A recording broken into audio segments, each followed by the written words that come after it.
de mi tierra con Manuel Trinidad.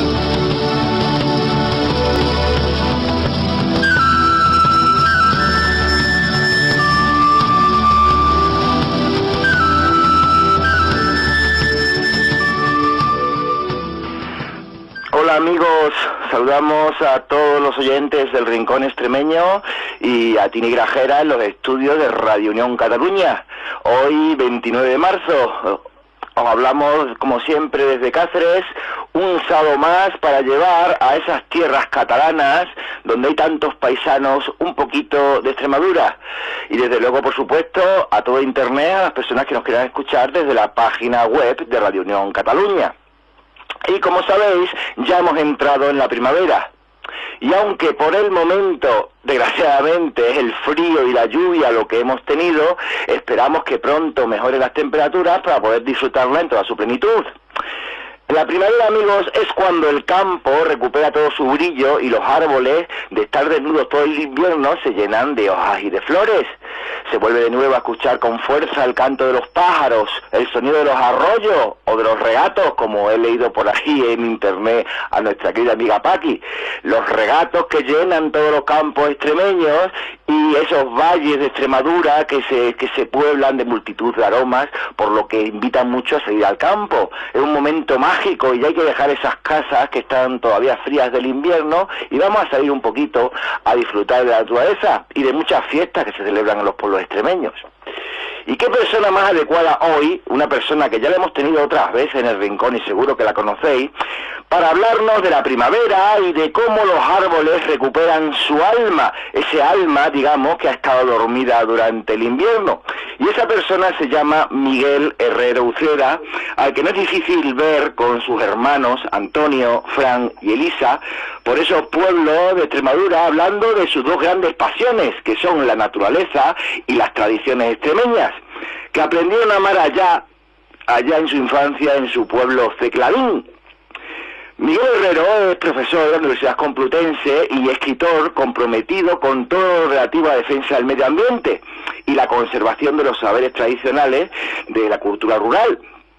Y colabora desde hace bastante tiempo con la Fundación Más Árboles para la regeneración y creación de nuevos bosques. A él y a sus hermanos los conocí hace un par de años, quiero recordar, en el Festivalino de Pescueza. Los conocí precisamente leyendo allí en el escenario, estaban leyendo unos poemas en extremeño de uno de sus libros, Extremadura en el corazón. Por eso creo que hoy tenemos una persona muy especial en nuestro programa. Buenos días, Miguel. Hola, muy buenos días. Fue tanto tú como tus hermanos en vuestra infancia en Ceclavín, ¿no? Donde esa pasión que tenéis por la naturaleza y las tradiciones extremeñas fue donde poco a poco estuvisteis consiguiendo esa afición por todo ello, ¿no? Claro, eso es, desde pequeño pues hemos estado unidos con lo que es el campo y con todo lo que es los saberes tradicionales, y eso es algo que queremos conservar y queremos compartir. Porque las personas que han nacido en una ciudad o viven dentro de una ciudad, pues viven en un entorno artificial y bueno, pues es necesario tener ese contacto con la tierra. Claro, se te voy a comentar porque realmente tú ahora estás en Madrid, ¿no? No vives en una zona rural, ¿no? Bueno, estoy en Madrid y estoy en Extremadura, estoy con un pie en un sitio y otro en otro.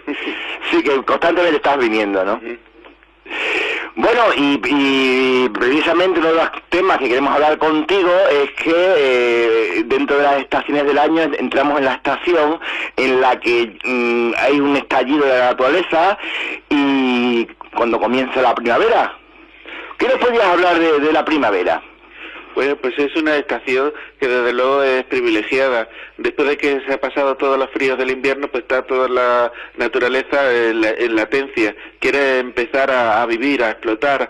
Y cuando llega ya los buenos tiempos y sobre todo con el agua, pues entonces se despiertan toda la naturaleza. Los árboles empiezan a crecer los brotes, y además al crecer los brotes, pues también pues es todo un ciclo nuevo que se empieza. Los pájaros empiezan las nidificaciones, entonces todo lo que estaba callado, silencioso y oscuro en invierno, pues de pronto empieza a florecer, empieza a cubrirse todo de hoja, empieza a sonar los campos, los regatos, todo. Entonces en unas semanas cambia totalmente el paisaje.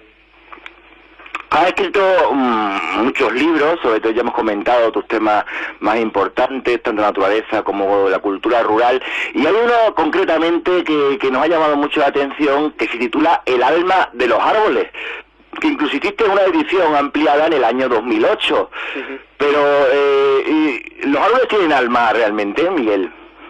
Bueno, pues si vemos a lo largo de la historia, por ejemplo, si vemos como distintas civilizaciones han sentido los árboles, pues vemos que más allá de esas ramas, de esas hojas, pues hay un sentimiento, una personalidad que cada árbol tiene, y las personas que han tenido sensibilidad pues la han sabido captar.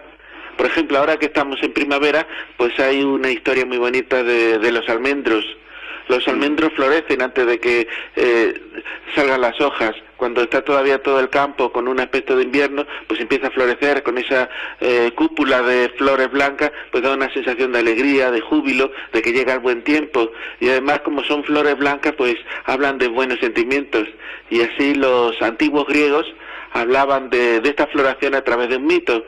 Decían que había dos amantes, Cílide y Acamante. Él se tuvo que ir a la guerra de Troya y se quedó ella esperando el regreso. Como tardaba en volver, pues pensaba que ella nunca más le iba a volver a ver. Entonces, según cuenta, la pobre mujer se murió de pena. Los dioses se apiadaron de ella y le dieron vida. Sí, pero la vida que le dieron a aquellos dioses, que era en forma de árbol, de un almendro. Cuando finalmente él pudo arreglar la nave y volver, pues entonces se encontró con ella, que estaba convertida en un almendro. Abrazó el tronco y de repente toda la cúpula de la copa estalló en flores blancas. Y cuando florecían los almendros, pues había fiestas en la antigua Grecia en recuerdo de aquellos amantes. Y oye, precisamente es que cuando me hablas de abrazos, yo recuerdo que fuimos, que seguro que lo conocerás, ¿no? Ese bosque tan famoso de castaños del Tiemblo. Sí. Y me refiero, has tirado la palabra abrazo, es verdad, siente, a veces uno está en un bosque, paseando por un bosque, siente la necesidad de abrazar a los árboles. ¿Es cierto que quizás te transmiten su energía? Sí, eso, los árboles es algo que siempre se ha visto como un símbolo vivo de la naturaleza, algo monumental, algo grandioso. Entonces, bueno, pues se ve como todas las ramas se meten en el cielo y las raíces se hunden en la tierra, y entonces, bueno, pues es una conexión tanto con la tierra, con el cielo, y abrazar, pues nosotros estamos en medio de esos dos mundos. Y entonces se nota la vida que late en su interior, y algunos árboles, pues eso se nota muy fuerte. Por ejemplo, la higuera, se toca el tronco de una higuera, se ve la vida que late en su interior. No me digas. Madre, o sea, y es que quiero precisamente profundizar en un sentido que creo que incluso consideras a los árboles como una terapia para combatir el estrés y la ansiedad que nos puede generar el mundo moderno, ¿no? La arboterapia que la denominas. O sea, los árboles también pueden ayudarnos a combatir esto. Claro, porque nosotros, la especie humana, procedemos de los bosques. Entonces, a lo largo del tiempo, nuestra sociedad se ha ido separando de ese entorno natural. Entonces, bueno, pues ya es momento de que volvamos a retroceder y reencontrarnos con nuestras raíces, porque ese es nuestro medio donde nos sentimos a gusto. Hemos creado una serie de mundos artificiales, pero al final lo único que hacemos es meternos en una crisis que no salimos de ella. Entonces tenemos que reencontrar nuestras raíces, que está pues en el medio rural, está en los bosques y está en toda la naturaleza.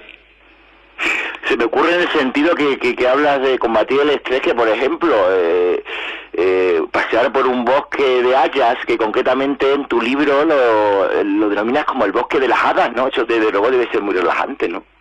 Sí, las hadas, bueno, las hayas Sí. son unos árboles muy especiales. La verdad que cada árbol tiene su propia personalidad. En el caso de las hayas, pues son árboles que crecen en zonas húmedas, entonces siempre está alrededor de una neblina, porque también tienen raíces muy superficiales, entonces se crea todo así como una nube de misterio. Las hojas, por otro lado, pues generan una sombra muy espesa. Entonces, bueno, pues siempre alrededor del bosque de las hayas siempre cuando había algún ruido, alguna cosa, pues parecía que había como una serie de seres. Entonces todos los relatos que hablan de elfos, de gnomos, pues están muy relacionados con los bosques de hayas. No, desde luego todo es algo muy misterioso y incluso nos sorprende, porque claro, muchas veces no somos conscientes, claro, los árboles que parece que están ahí inmóviles y claro, son tan seres vivos como nosotros y incluso al parecer se comentaba también en tu libro que hay árboles que incluso llegan a avisar de alguna amenaza en África, concretamente las acacias. ¿Cómo es posible que eso nos ha impactado bastante, ¿no? Que llegan herbívoros que les pueden hacer daño y avisan a otros árboles? ¿Eso es cierto? Sí, eso es cierto. Eso es algo muy curioso que se descubrió en los años 80. Eso pasó en Sudáfrica, que llamaron a un geólogo porque en unos ranchos grandes que había unos antílopes, los kudú, pues resulta que esos animales pues parecía que se suicidaban. Entonces, es lo que le pasa. Entonces el hombre Volva joven, que fue el que lo estuvo investigando, hizo unas disecciones de los animales y vio que en el interior pues había hojas que no la habían digerido, y tenían unas toxinas. Entonces, bueno, ¿y qué es lo que pasa aquí? Estudió los árboles que había en la zona, que eran acacias, y no, pues estas acacias no tienen toxinas, son totalmente comestibles, no sé qué habrá pasado. Entonces se le ocurrió acercarse a estos árboles, pero con sus alumnos, y le dijeron que hicieran mucho ruido, que rompieran ramas, que rompieran hojas, a ver qué ocurría. Y entonces vio que el árbol respondía aumentando la toxicidad, es decir, segregaba una sustancia que era el tanino, que lo hacía indigesta. Entonces, bueno, aquí ya tenemos el porqué. Pero se le ocurrió también analizar hojas de árboles que no habían sufrido ninguna agresión, y vio que también había subido el nivel de tanino, que se habían vuelto tóxicas. ¿Y qué es lo que ha pasado aquí? Pues estuve investigando a ver si había una conexión a través de las raíces, no encontró nada, hasta que al final lo descubrió que lo que ocurría era que a la vez que aumentaba el nivel de tanino de las hojas, pues emitía una hormona gaseosa, el etanol, y otros árboles que estaban en las proximidades, al oler el etanol, pues sabía que ahí pasaba algo malo, y entonces ya se volvían sus hojas otra vez tóxicas, de forma que todos estaban ya inmunizados. Y bueno, este es un mecanismo que tienen los árboles para decir, en definitiva no quieren envenenar a los animales, porque si no serían siempre tóxicas, y después los animales pues encontrarían un antídoto, porque todo es una lucha entre unas cosas entre unas formas y después lo contrario. Entonces lo que hace es disuasorio, es decir, bueno, ya has comido bastante de este árbol, sigue con otro. Y eso efectivamente fue lo que, por ejemplo, vio que ocurría con las jirafas. Cuando empezaban a comer hojas de un árbol, pues veía que cogía unas cuantas hojas y después pasaba 10 árboles sin tocarlo. Y siempre dirigiéndose en dirección al viento, en contrario al viento, para que encontrara siempre árboles que no hubieran, que no sabía que llegaba la jirafa. Qué curioso esa conexión entre los árboles, cómo se pueden comunicar. Y una curiosidad también que tengo, ¿por qué consideras a la palmera la llave del paraíso, ¿no? En tu libro que te has de describir el espíritu, el alma de diversos árboles, ¿no? Y la palmera la consideras como la llave del paraíso. Bueno, cuando alguien habla de vacaciones, ¿qué es la imagen que se ve? Una playa y una palmera. La explicación era más simple, ¿no?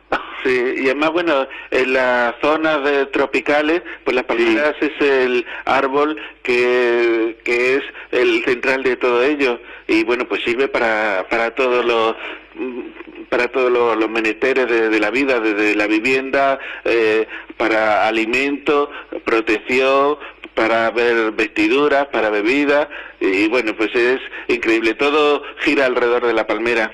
Ya. Y también, bueno, y no podemos dejar mencionar otro árbol que bueno, que es uno de los símbolos de Extremadura, la encina, que la consideran la esencia del Mediterráneo, ¿no? Sí, eso es cierto. Es el bosque del Mediterráneo. Entonces nosotros en Extremadura pues tenemos la suerte de tener esos bosques, las dehesas, que son bosques aclareados, pero bueno, que mantiene toda la biodiversidad y toda la riqueza natural. Y gracias a ello, pues toda Extremadura pues es una zona que tiene una fertilidad y una riqueza muy grande. Porque pensemos en la zona donde está, que es una zona muy caliente. Y agua tampoco le falta. Por ejemplo, un tercio de toda el agua embalsada de España está en Extremadura, con lo cual también es una región rica en agua. Tenemos sol y tenemos agua, pues ya tenemos todo listo para que sea una zona muy fértil. Pero ¿qué ocurre? Pues que necesitamos que el agua esté dosificado en todos los terrenos y en todas las cosas, porque no basta con que haya un río, porque más allá del río está todo seco. No, pues entonces, ¿cuál es el papel de la encina? Pues la encina lo que hace es toda la humedad que hay de lluvias que han caído, en las profundidades del suelo, pues la saca para arriba. Y entonces ya conseguimos que toda Extremadura sea una zona fértil, una zona rica, una zona donde abunda una cantidad de plantas o de animales que es muy importante. Claro, fíjate, a diferencia de mucha gente lo que puede tener el tópico de la gente que realmente pues no conoce Extremadura, pues que no es fértil nuestra región. Pero me gustaría también, vamos a cambiar un poco, a ampliar un poco el tema de los árboles, ¿no? Porque por supuesto en Extremadura hay muchas fiestas que celebran la llegada de la primavera, como estamos comentando, porque la gente desea salir a la calle, desea salir a la naturaleza y además y en muchos casos plantando árboles. Debemos decir, hay una cosa que seguro muy pocos saben, que existe un pueblo que se llama Villanueva de la Sierra, en la que se celebra la fiesta del árbol más antigua del mundo. Queridos amigos, nada menos que comenzó en el año 1805. ¿Qué nos puedes comentar de esta fiesta, Miguel? Sí, eso es un orgullo no solo para Extremadura, sino para todo el español, el contar que en nuestro país se celebró la fiesta más antigua de todo el mundo. Pues muchas poblaciones se han estado disputando cuál es la más antigua. Los americanos pues tienen les gusta mucho su fiesta, que se celebró en Nebraska en 1800, pero ya bastantes décadas después. No, pues nosotros somos las más antiguos que todo ello. Nosotros celebramos la primera fiesta del árbol y además en una época muy revoltosa, que era la época en la que Napoleón estaba invadiendo toda Europa, y entonces hay en un pequeño pueblo de la Sierra de Gata, el párroco pues tuvo una iniciativa que era sembrar árboles, porque además pensemos en la época en que estaba, que era en 1800, entonces parecía que la naturaleza pues era algo que era bueno, que siempre estaba ahí y que el hombre pues tenía que estar haciendo su hueco para estar en la naturaleza, pero este párroco pues tenía una visión de futuro y decía, no, estamos en un nivel que bueno, los árboles son el sostén de toda la vida, entonces vamos a cuidarlo y vamos a hacer que nuestros paisajes, nuestros campos pues sean más fértiles a través de los árboles. Y entonces organizó el martes de carnaval pues una fiesta muy muy grande, porque además quiso darle un aire festivo, que no es solamente plantar, sino que aquello sea una fiesta. Entonces él, después de sonar las campanas, de hacer una misa mayor, pues revestido incluso con los hábitos eclesiásticos, pues plantó el primer árbol y estaba seguido por todos los clérigos, los maestros y todo el pueblo que le apoyó. Entonces empezaron la fiesta de plantar, empezaron plantando álamos por una ribera y después hubo un invite, un baile y la fiesta se prolongó durante 3 días. Más que me he entendido que hace poco, el 8 de marzo, hasta habéis hecho allí, en este pueblo concreto, un congreso sobre los árboles de arboricultura. Exactamente, pues para que apoyar que esta iniciativa se siga manteniendo viva y que todo el mundo sepa que nosotros los extremeños fuimos los primeros en hacer la fiesta del árbol, pues este año hemos celebrado un congreso en esa localidad para darle todo el apoyo y bueno, que sea conocido por toda la gente que lo que ocurrió en 1805, en una fecha tan lejana, y que entonces, como ahora, la importancia de los árboles pues se notaba que era algo que se tenía que apoyar. Y claro, tampoco podemos dejar de mencionar que estamos hablando de alguien de Seclavín, de una romería que se hace en tu pueblo, que igual que en otros muchos pueblos, claro, cuando está llegando el buen tiempo, que es la romería de San Marcos. ¿Qué vais? ¿Vais a alguna ermita? Coméntanos un poco de esta romería. Bueno, realmente no es una romería, pero sí se celebra una romería que es la ermita del Encinar, pero eso es el martes después de Semana Santa. Y allí lo que es el día de San Marcos, lo que es un día que se celebra dentro de, es para pasarlo en la dehesa. Hay una ermita que es la ermita de la Virgen del Encinar, un nombre muy bien puesto, pero está en mitad del Encinar y es la patrona del pueblo. Y alrededor de la ermita, pues la gente va cogiendo árboles, encinas. Entonces cada uno, pues ya desde la noche anterior ya va preparando el sitio, y el día de San Marcos lo que hace es prepararse una caseta. Entonces se reúnen la familia, los amigos, y es un día para pasarlo en el campo y disfrutar de nuestra dehesa. Se cuelgan de las ramas columpios para que los niños estén por allí jugando, y bueno, pues es una fiesta muy participativa. Cada uno monta su caseta y entonces se van visitando los amigos. Creo que te vi, no sé si es cierto, o creo que te vi alguna vez en alguna foto, ¿no ibas con el burrito ceborrincho en uno de esos días? Sí, tenemos un burro ceborrincho que además, bueno, es el origen de una serie de relatos que hemos escrito en extremeño. Y bueno, pues es un burrito que la verdad es muy cariñoso, y parece que es muy peludo, y parece que casi que de peluche. Pues cuando hay fiesta, pues lo sacamos, y para los niños, pues es montarse en el burro es algo que le gusta mucho. Claro, pues hemos decir a nuestros oyentes que ha escrito un libro, una de las publicaciones de Miguel es un libro de relatos que se llama Ceborrincho. Pero una preguntita, pero no es de Seclavín, porque también puedes poner que el burrito serradillano, ¿es de Serradilla o es de Seclavín? Sí, el burro es de Serradilla, que allí nos lo regalaron. Estuvimos allí en una jornada de habla de Extremadura, y nos dijeron, oye, ¿queréis un burro? Hombre, por supuesto que sí. Claro, o sea que entonces el burro sabe Castuvo, segurísimo, si es de Serradilla, vamos. Vaya. Y bueno, y luego, y haciendo así este recorrido, por supuesto, no podemos acabar esta conversación sin mencionar, ¿cómo vamos a dejar de mencionar la fiesta del árbol por excelencia, ¿no? La fiesta del árbol, una fiesta declarada de interés turístico nacional, amigos, que es ni más ni menos la fiesta del cerezo en flor, la fiesta que se celebra en el Valle del Jerte, cuando millones de cerezos cubren con un manto blanco todo el valle. Y creo que este año, porque tiene mucho que ver, la fiesta del cerezo, Miguel, creo que también tiene mucho que ver con la cultura japonesa, ¿no?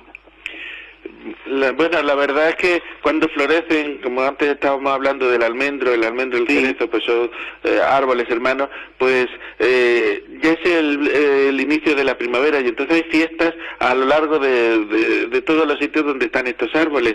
En particular en el Japón, pues sí es muy importante, porque como ellos llaman, se identifican como el reino del sol naciente, pues el cerezo también es un poco un símbolo del sol naciente, porque es el despertar de la primavera, el despertar del sol, del calor. Entonces para ellos pues es un símbolo nacional, y cuando florecen pues para ellos es una fiesta grandísima.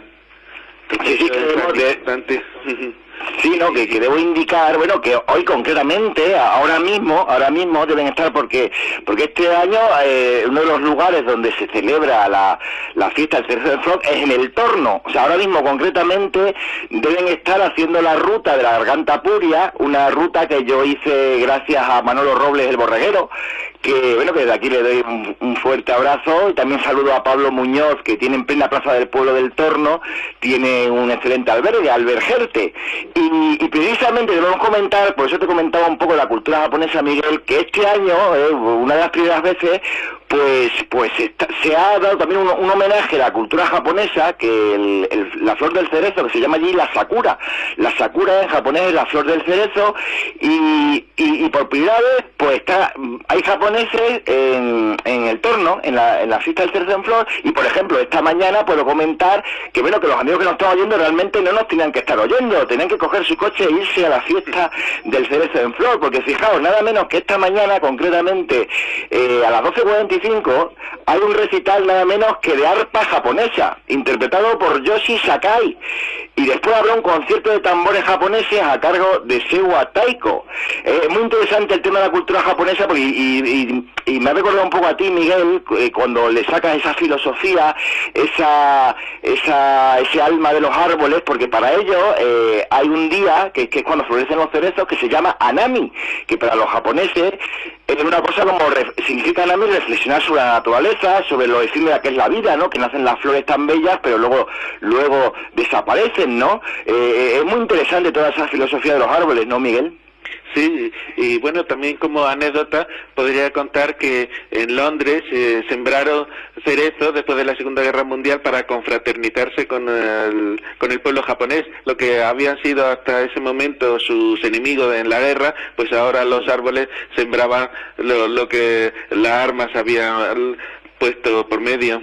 Sí, yo creo que son maneras de contemplar esa belleza de la naturaleza, siempre puede ser bonito, ¿no?, para unir a los pueblos. Y bueno, Miguel, es fantástico la charla que estamos teniendo, pero desgraciadamente el tiempo se nos está acabando, y quiero comentar, que no quiero dejar de comentar, que bueno, que nosotros nos conocimos en el Festivalino de Pescueza, y hay que comentar a nuestros oyentes que allí estará Miguel un año más, es el 4, 5 y 6 de abril, cuando se celebra el Festivalino. ¿Qué vas a hacer allí, Miguel, este año? Pues voy a estar allí en el taller de habla el sábado. Estaré allí de 11 a 12. Sí, pero allí también se plantan árboles en esta fiesta, ¿no? Sí, porque es que además eso es un festival que es de todo, de música, de cultura rural, de literatura y sobre todo de medio ambiente, porque quien lo organiza pues son personas que están muy comprometidas con el medio ambiente. Entre ellos está la Fundación Más Árboles, que apoya toda esta iniciativa que sea siempre en favor de la naturaleza. Bueno, pues comentar a nuestros oyentes si les apetece ir. Hay muchísimas fiestas, esto es una simple detalle de algunas cosas que hay en Extremadura ahora, y si les apetece irse el 4 de abril a Pescueza, al Festivalino, les puedo decir que van a actuar entre los grupos Mr. Quilombo, Paula Rojo, Los Niños de los Ojos Rojos, Pedra Tributo Extremoduro, Sublevados, Aramusa y Vino Tinto, serán los grupos que actuarán. Y bueno, Miguel, vamos a conectar con el compañero Tini Grajera. ¿Qué tal, Tini? Buenos días, Manuel. Y buenos días, Miguel. ¿Qué de los árboles hoy, no? Sí, estamos rodeados de árboles. Además, hoy la ruta también la hemos hecho por un sitio muy bonito, que era Las Urdes. Sí. Hemos paseado por Las Urdes hoy. Oye, que tengo por aquí a alguien que quiere saludar a Miguel. Por supuesto, pues a ver, buenos días, Ismael. Buenos días, Tini, buenos días, Miguel, y buenos días, Manuel. Buenos días, Ismael. Amigos, ¿cómo estáis? Pues aquí andamos hablando del ceborrincho, ya has oído. A la sombra de las higueras. A la sombra de las higueras, sí. Uy. Uy, qué mal se te oye, está muy bien. Sí, no. Estás por lo menos en Japón, madre mía. No, por lo menos en Val de la Calzada. En Val de la Calzada. Ah, por cierto, Miguel, que no se me había olvidado decirte, los hígados vienen de las higueras, el nombre ese de los hígados, ¿no? Que no te lo he comentado. Sí. No lo recuerdo. Sí, es que los árboles están en todos los sitios. Muchas palabras, empinarse o por ejemplo, hígado, que parece que tan alejado al mundo de los árboles, pues también tiene su origen, que era de los antiguos romanos, que les gustaba tomar como el hígado de pato, pero que no un pato normal, sino que había que estar cebado con higos, entonces era que estaba higado. Qué curioso. Sí. Oye, vamos a Miguel, saluda a Ismael, saluda a Miguel. Miguel, ¿qué? Nos veremos pronto la próxima semana en el Festivalino. Exactamente. Estaremos por allí toda la mañana a parrar el extremeño. Anda, ¿qué vamos a hacer? Bueno, no, es que se me acopla. Espera un momento, Ismael, que ahora entramos contigo, ¿eh? Vale, bien. Es que Miguel, Ismael lo tenemos también de colaborador nuestro, el profesor Ismael, con el habla extremeña y nos enseña esas palabrinas extremeñas. Esas palabrinas tan polías. Sí. No, sí, hasta las estoy aprendiendo yo y todo. Pues Miguel, que muchas gracias por haber estado otra vez con nosotros por aquí en este rincón extremeño y bueno, pues enseñarnos otras cosinas más de todo eso que te ha ido preguntando el amigo Manuel. Muchas gracias a vosotros, encantado cuando queráis. Muchas gracias, Miguel, que ha sido todo un placer hablar contigo otra vez. Hasta siempre, Miguel. Adiós.